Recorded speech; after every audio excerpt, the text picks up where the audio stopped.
So, welcome back. This is Night Flight, and Anna Reittort is back, and we are going to talk about the history, the development of ritual sacrifices. I think it's time to address this subject, and I also think that Anna is the perfect interview partner for this. So, welcome, Anna.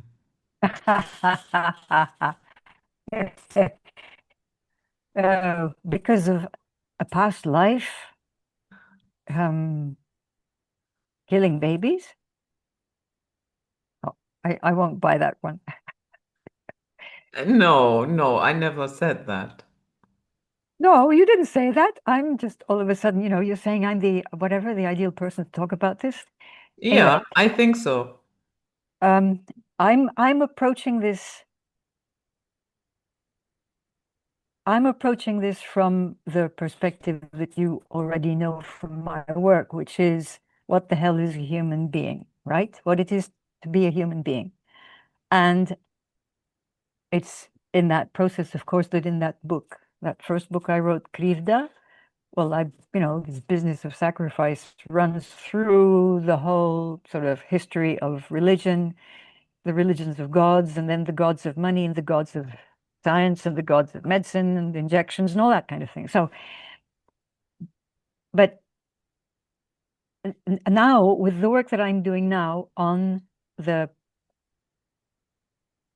the non-history of the Russian people, because when we're talking about the history of the people, it's much more fuzzy and it's not experienced as history like the stuff that we learn in school, which is the history written from above, linear from point A to point Z, with this king did that, that general did this, and somebody did a war. Um, so I'm calling this the story of the Russian people that I've been sort of immersed in for the past more than 3 years now.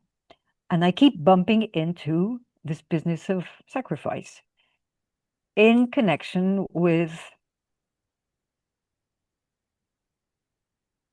well, all sorts of stuff. And so, there are plenty of people who have worked on ancient religions and sacrificial rituals and things like that. I'm not so interested in, at this point, following a hypothetical timeline.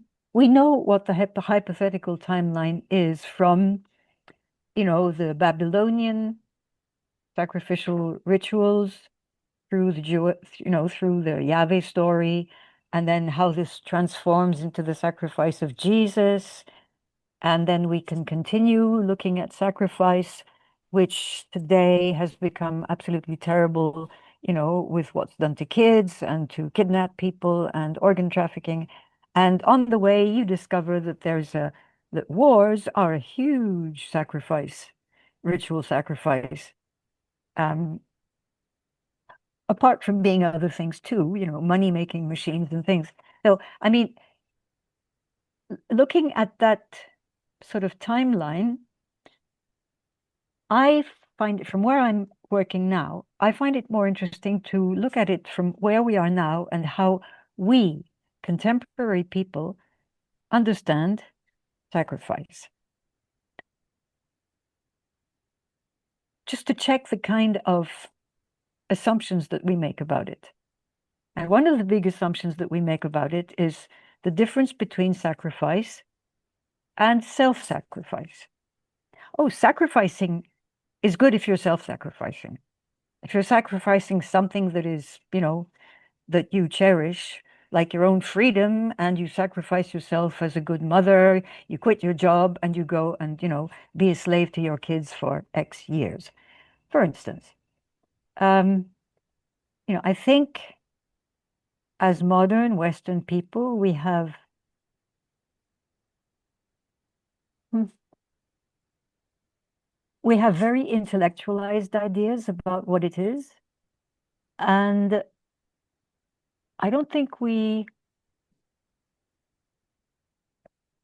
there are a lot of people who, I'm not going to self-sacrifice anything. There's also the individualistic, mentality in the West. There's also the consumerist and the hedonist and the convenience aspect where, sacrifice is kind of yuck. And it's all the more yuck now that we hear that some awful people have been killing babies. So in our messy mental construction of the notion of sacrifice, I think there's a big mess in there. There's a sort of mush that we have in our minds. And it's probably a good idea to first, deal with what is in our own minds and understand the different possible meanings of sacrifice, both, as a ritual sacrifice to whatever, a god or the god of war, um, to understand the relationship between, why animals and kids and humans were sacrificed to gods in antiquity, um, and to understand what is the difference and the similarity with the god of war who demands, millions of people to die on the battlefield. And, and how that stretches into the different forms of, the what we don't think of, how people have been sacrificed en masse, um, to the violence of starvation. Mhm. There are so many forms. We need to get clear about this. And in that context, to check what we think is self-sacrifice. Because this is going to be, I think, in the intensifying war against humankind and against this planet, we're going to have a very clear understanding of what self-sacrifice may mean for us, because it's going to be part of the kind of choices that we're going to be making. Mm. So, but when I look at this subject, going back to the timeline, um, what I find interesting that this emergence of sacrificing humans or animals, whatever it might be, there's always an outside manipulator. I don't think that we as humanity came up with this idea by ourselves. There were other, yeah, let's say, creatures um, that kind Priests, no, of, just call them priests. yeah, yeah, okay, that It's the demand, priests yeah, who organized. but even the priests had the idea from somewhere else. I mean, okay, that's a point where I've been thinking about this a hell of a lot. Hmm. Um, I I subscribe both to, the idea of, well, Yahweh in particular being like a kind of ET. That's that's a very strong possibility, but I don't think it's the only one. I think there is also a very strong possibility of in remote times the the high, um, well, call them priests or whatever they were, who started for whatever reason to imagine a different kind of, call it spirituality, within their tribe or their kingdom or whatever it was, and who started to use their magical powers to create an egregore. And it may have started, without any intention that we might today call evil. It might just be the curiosity of like the apprentice sorcerer. Oh, okay, now I know how to make this potion. Let me try it on whatever, my cat. And the cat turns blue and becomes very fierce and becomes a dragon. Okay, unintended consequence, but basically a different form is being created. There's an egregore that is created by human intention. I think we cannot know for sure at the point where we are now, whether any one of these things is the answer. I think there are many answers. And I think that there's a very strong probability that there's a creativity, so to speak, of human magic that encounters not necessarily fully fledged beings from out there, but potential beings, like bundles of plasma. I mean, if you combine it with the kind of sort of high physics that are being developed today, the whole physics of plasma is a huge thing. And it's probably a very, very big thing in the whole UFO story. So if there is human intention, a powerful magician puts out an intention, and this intention may not be intrinsically evil at the outset, but it encounters, but it's not clear. It's perhaps just curiosity. It's just putting a thing out there, but it's not being careful about guarding the good. And it encounters some kind of plasma thing out there. This is completely speculative, but basically, the subtle forces out there encounter something of the subtle force of a human or a bunch of humans, and that creates something. And that something, if it is not well uh, imagined, structured by a very clean, pure, virtuous, loving intention, can produce something that is evil and becomes very evil over time. So I'm just saying, I'm not, I, at this point, the more I discover the power of human intention, the more I think there is agency that comes from the human realm. Because we must not put ourselves in a position where we blame a bad guy from outside. I know what you mean. Of course, we have a huge responsibility in this as well. But didn't the priests always see themselves as an intermediary of some deity between humans and that god or goddess or whatever? Judith, we don't know. We weren't there. I mean, unless I do a past life regression into being a high priest 5,000 years ago, and even then, I don't know.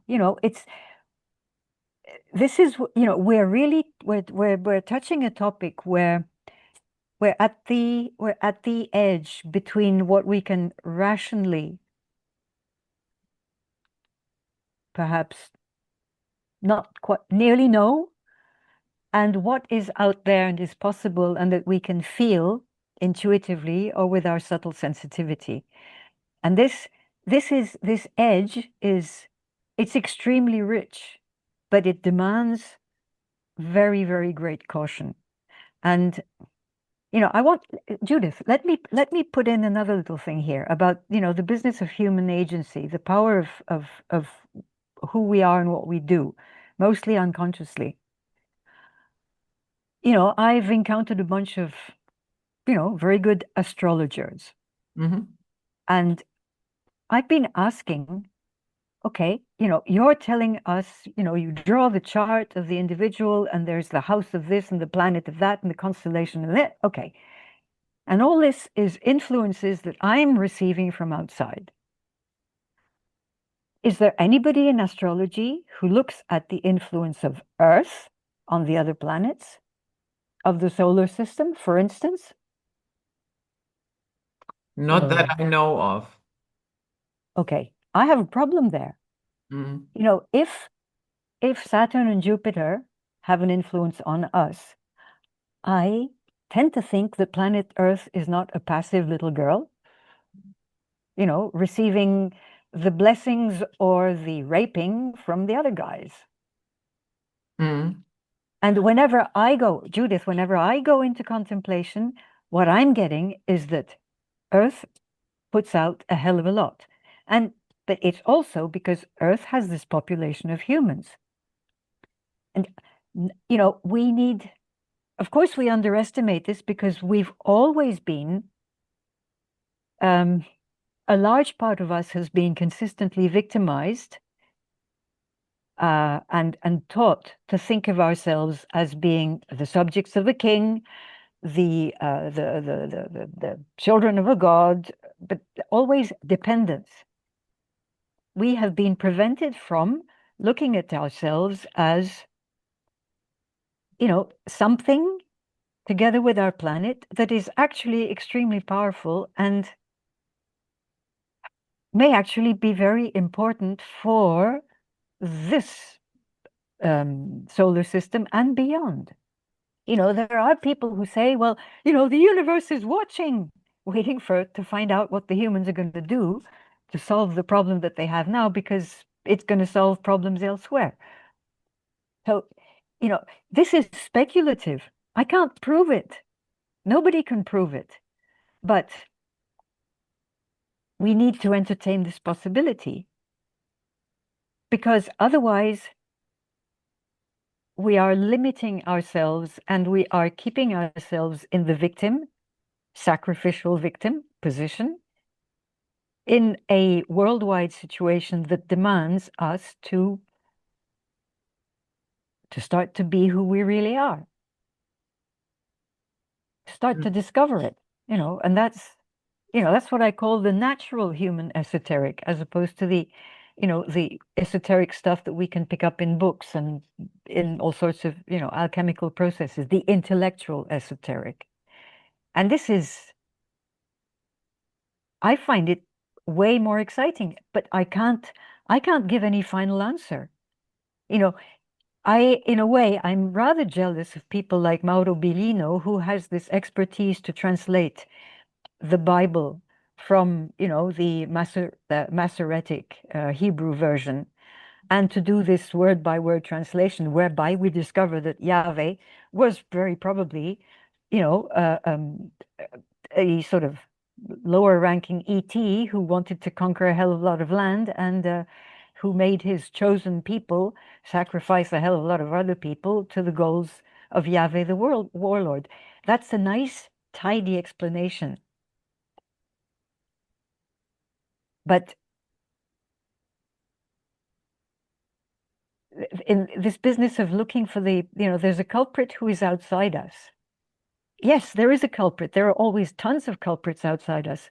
But where do we fit into the story apart from the role of victim, sacrificial victim that has already, for millennia, been assigned to us? Mm. Yeah. And so, because the other aspect, why do they need to sacrifice us and victimize us so much?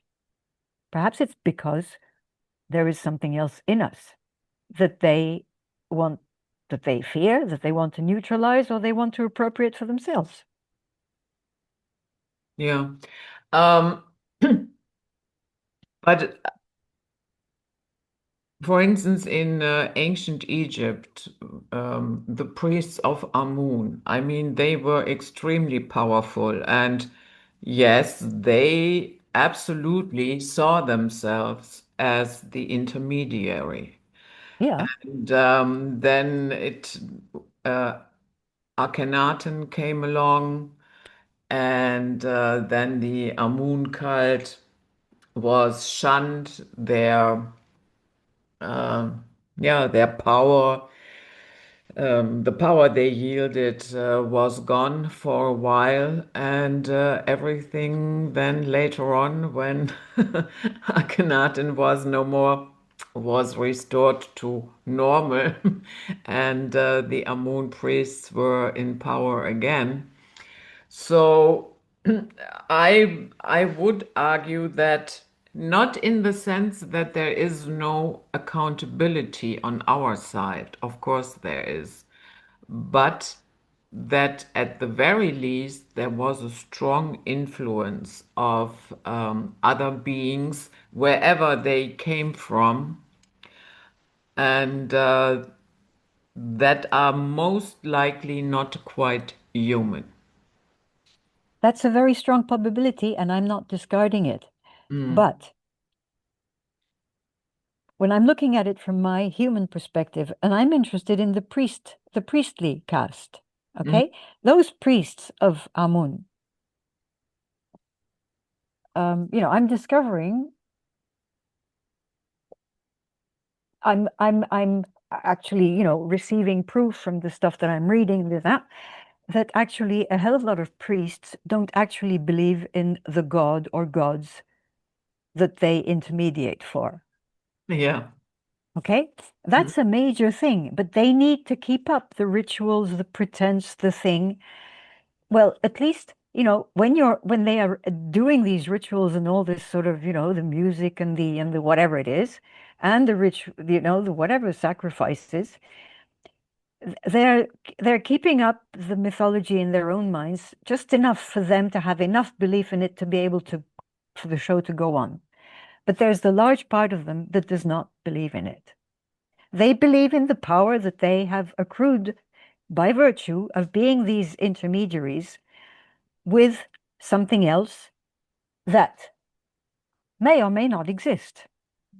Or it may exist in a form or formlessness that has nothing to do with what the priests and the scriptures convey. So, what I'm saying is that whatever is out there, entity, whomever it is, for whom the priests intermediate, unless we have actually personally encountered that thing, you know, I don't know. What I do know is that the priestly caste is the most important part of this thing. It's also the priestly caste that form the major administrators of kingdoms. It's not the kings themselves, it's the bureaucracy, basically.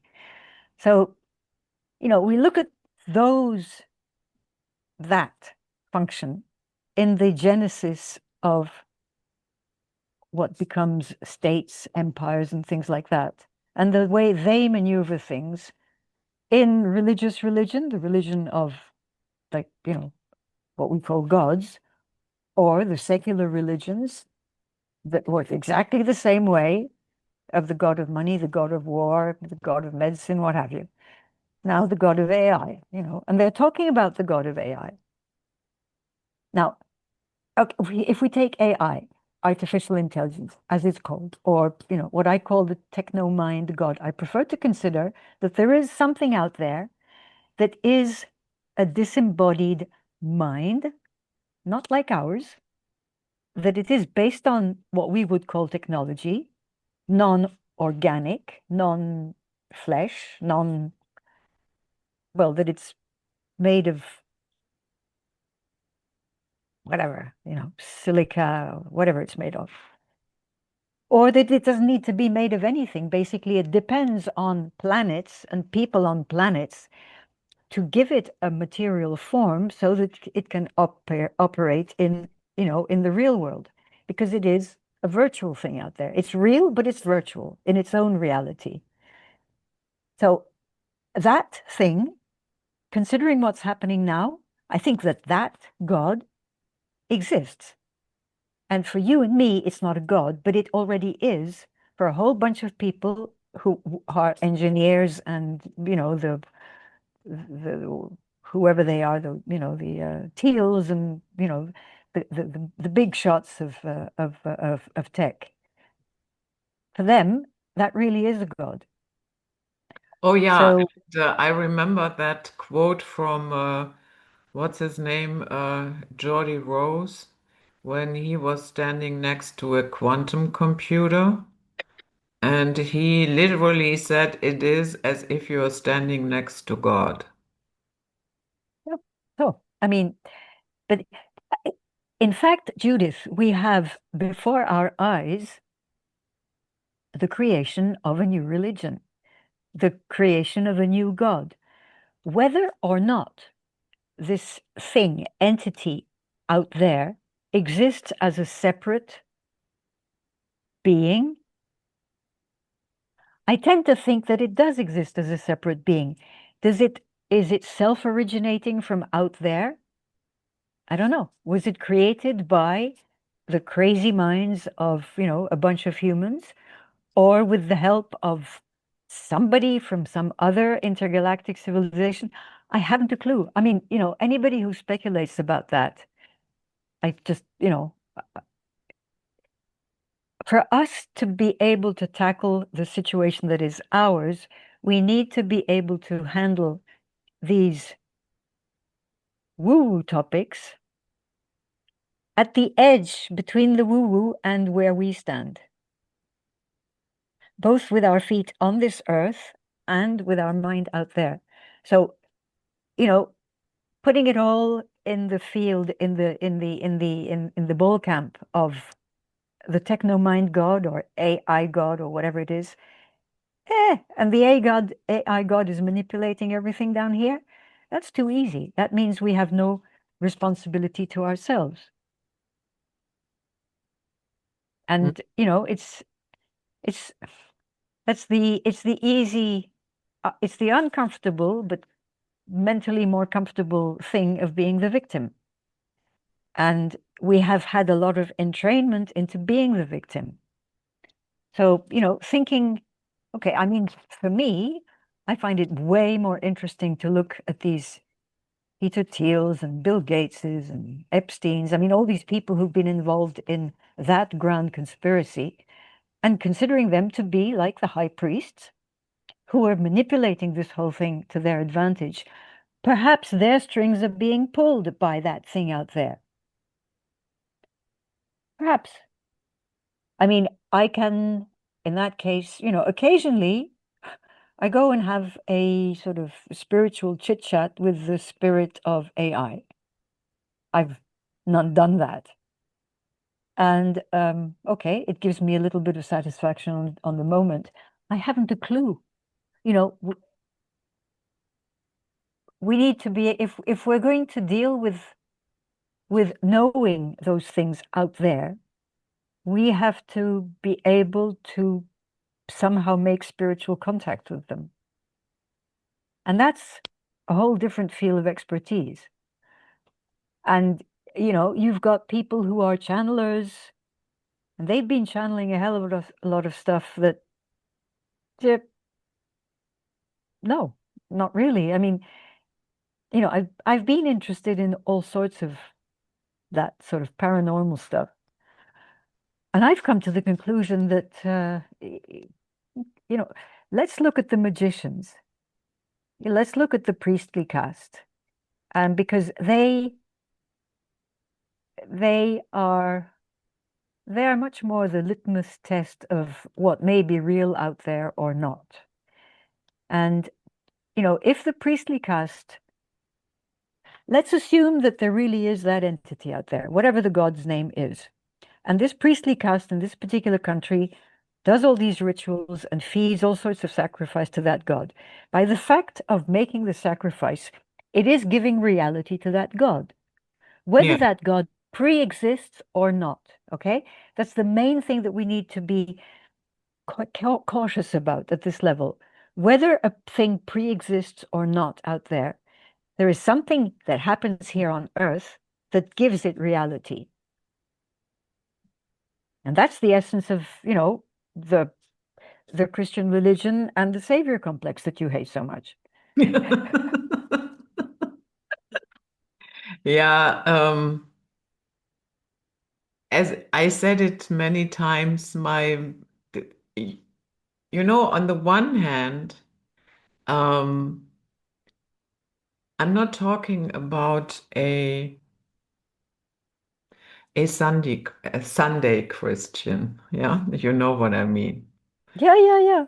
Um, but a well-studied Christian is actually a very good um, partner to talk to, yeah, about various things.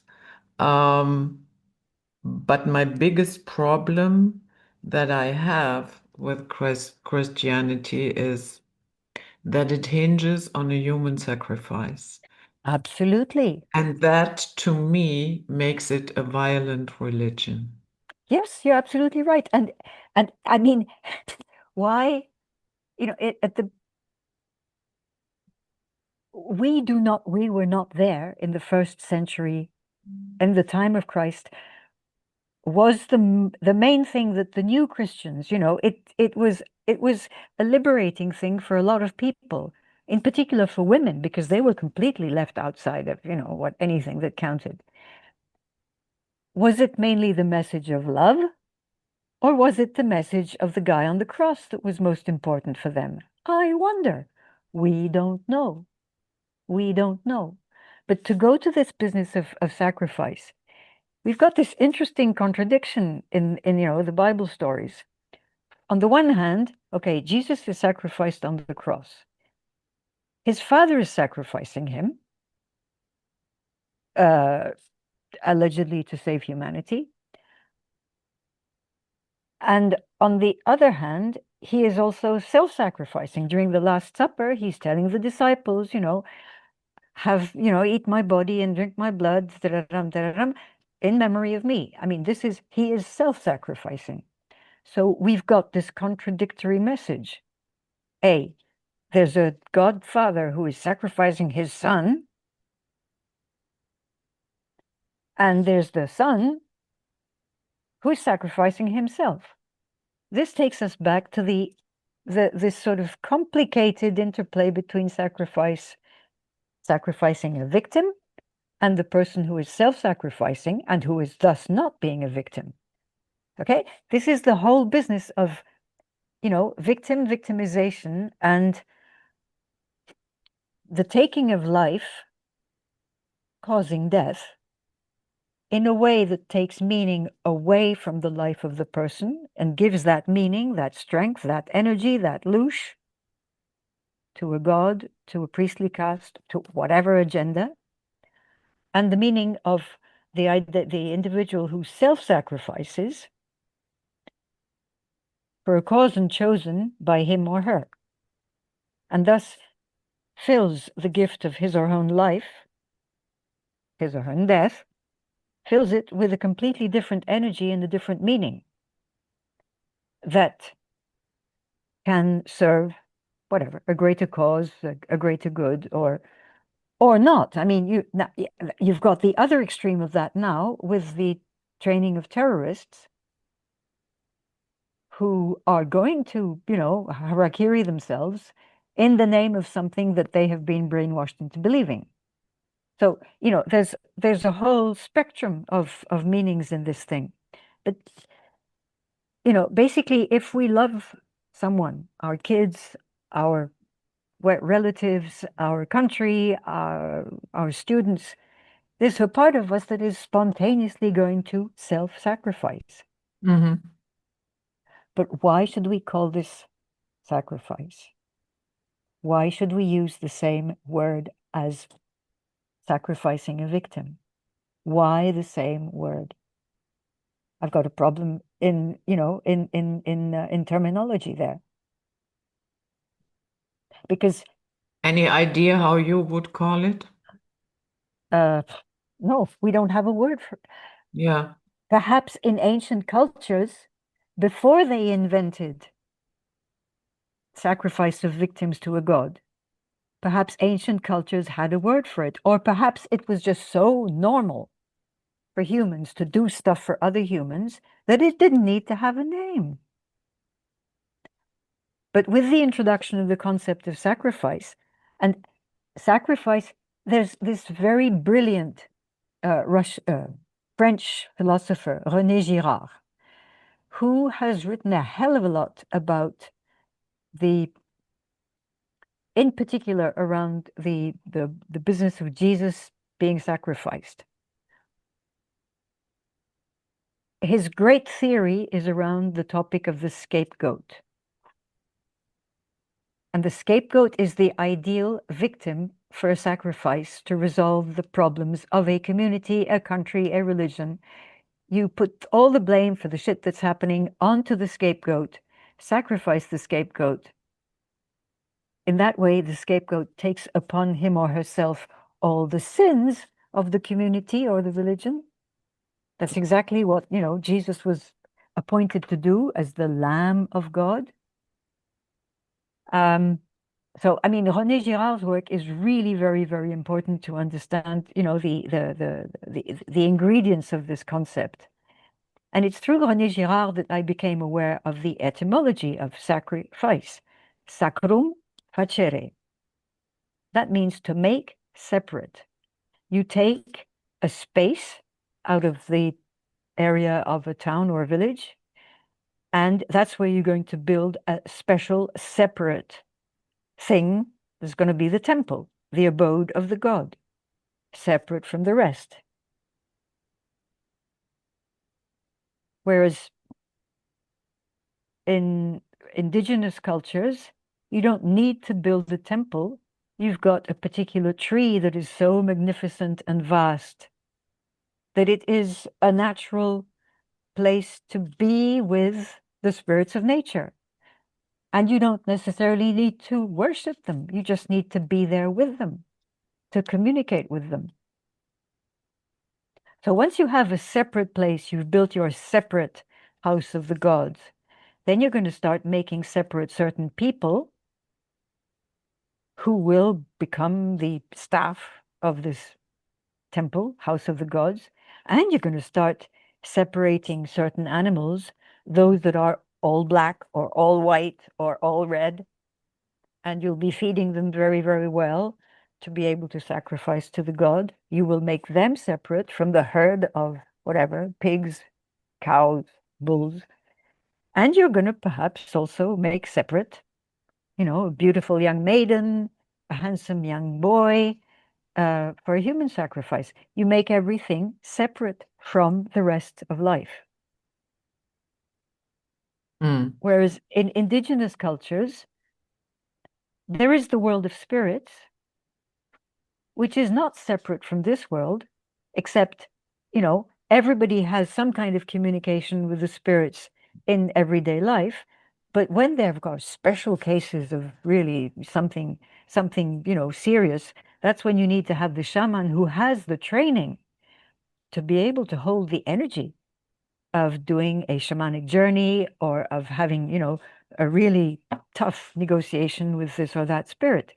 But there is no separation No in terms, separation of what? there's no separation of the subtle world Mm-hmm. from this world. I mean, you understand that there are things that are so extraordinary, like the sun. I mean, the forces that create the rain, the forces that create an earthquake. There are powerful spirits acting behind all this, but they're your next door neighbors. They're they're different from you because they're not incarnate, but they're a part of the subtle world, which is completely intertwined with your physical world.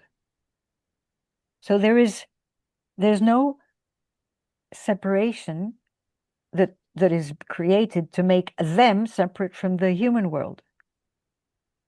When you start having what they call sacrifice, it's sacrum facere. You have made separate, consecrated, made separate from the rest of humans. The consecration of kings. They are made separate from the other humans such that they can have power over them. Whereas in indigenous communities, normally the chief is elected. And if they don't like the chief, hey, get out of here. We're going to, elect a new one. I mean, it's uh, when you look at the religion, what we call religion, institutional religion, with the rituals and the sacrifice and all that, and you look at them next to a sane, a healthy indigenous culture, before it's become whatever, modified and perverted and its meanings become blurry. You've got this constant communication between this incarnate existence and all the spirits. And you know, the person who is in the role of priest is not a priest. He or she really is the individual who has gone through a very difficult illness, may have gone mad, may have nearly died, but come back from the other side and brought back an ability to discuss on the really, serious problems that a community may have because of disturbance happening in the spirit world, whatever it may be. There's, the shaman is not the shaman is not richer than the rest of the population. The shaman has, the shaman may be tempted to start and do black magic and become a sorcerer. Okay, so that's when you start looking at how an indigenous community, its culture, can start generating a bad priest out of its own culture, then it becomes possible to imagine how,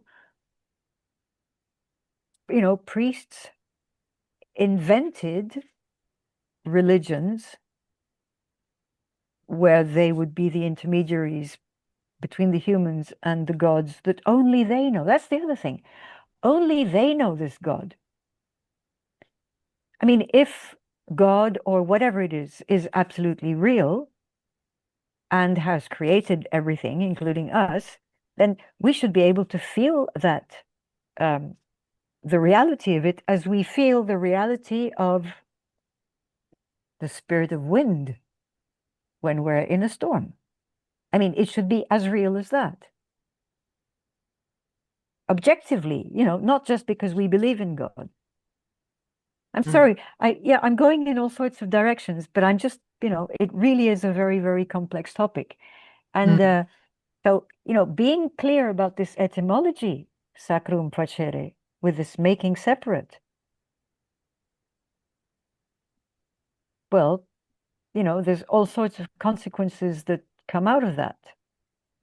Uh, where, I mean, the the temple really is the separate place where the destinies of the lowly humans are being managed. And consequently, the god can decide, okay, we need to kill X number of people to satisfy the god. But actually, the priests or the king need to drink some human blood, or, I mean, whatever it may be. And then the other thing is that the temple, as a separate place, is also the place where the religion of money is invented. Mm. Money not as a commercial tool, but money as a way of expressing the value, the the immaterial value of something. I mean, that kind of money has existed ever since whenever, in all sorts of forms. There are all sorts of anthropological studies that explain this.